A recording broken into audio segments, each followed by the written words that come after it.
အားလုံးပဲမင်္ဂလာပါကျွန်တော်နာမည်ကတော့ Ruby TT ပါမိုဘိုင်းလေးချက်မပေါ်ခင်တော့ကတော့ကျွန်တော်က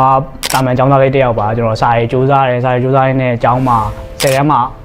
ဂုဏ်ထူးတွေအများကြီးရခဲ့ပေါ့ဂုဏ်ထူးတွေအများကြီးရပြီးတဲ့နောက်ကျွန်တော်ရဲ့ဆရာဝန်ဖြစ်ချင်တယ်ဆိုတော့အိမ်နောက်ကိုလိုက်ဖို့ကျွန်တော်ဆေးကျောင်းစာပြီးတက်ခဲ့တယ်ဆေးကျောင်းမှာတော့ tuition တက်လိုက်ဂိမ်းစောလိုက်မုတ်တွေစားလိုက်ပေါ့အဲ့လိုမျိုးနဲ့ပဲကျွန်တော်ဖြတ်တန်းနေနေဆေးကျောင်းကပေါင်းအောင်ကျွန်တော်ပြောပြောရှူရှူလေးနေတယ်ပေါ့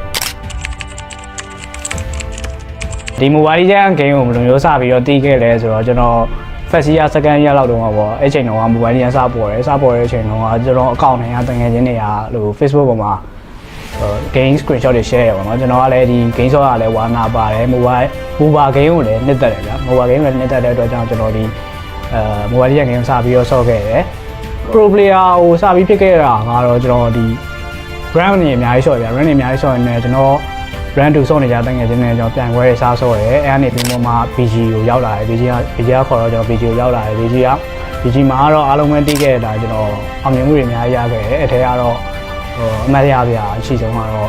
M2 တော့ပေါ့ M2 တော့ကကျွန်တော် grand final တီးရခဲ့အမှတ်တရပဲ M2 ပြီးရဲ့နောက်မှာတော့ကျွန်တော် AI ကိုပြောင်းတယ် AI ကနေပြီးတော့မှ Falcon ကနေပြီးတော့မှအခုနောက်ဆုံး Message မှာကျွန်တော် pro player ဆက်ပြီးတော့လုပ်နေပါတယ်ဒီ mobile legend game နဲ့အတူကျွန်တော်တကယ်ချင်းတက်တွေအောင်မြင်မှုတွေအများကြီးလည်းရခဲ့တယ်ပရိသတ်တွေအများကြီးလည်းရခဲ့သလိုကျွန်တော်အခုအချိန်မှာလမ်းကြောင်းတစ်ခုပေါ်မှာလည်းရောက်နေရယ် pro player တယောက်ဖြစ်ဖို့အတွက်ယဉ်ကျေးခဲ့ရတယ်လည်းအများကြီးရှိခဲ့သလိုကျွန်တော်ပြန်ရခဲ့တဲ့အမှတ်တရတွေကလည်းအပုံမဖြတ်နိုင်ပါဘူးဗျဒီ mobile legend game ကကျွန်တော်နေရာတစ်ခုရောက်အောင်ပို့ပေးခဲ့တဲ့အတွက်ကျွန်တော်ဒီချစ်မြတ်နိုးရဲ့ဒီ mobile legend game ကိုကျွန်တော်ဆက်ပြီးတော့ဆော့ဖို့ရှိပါသေးတယ်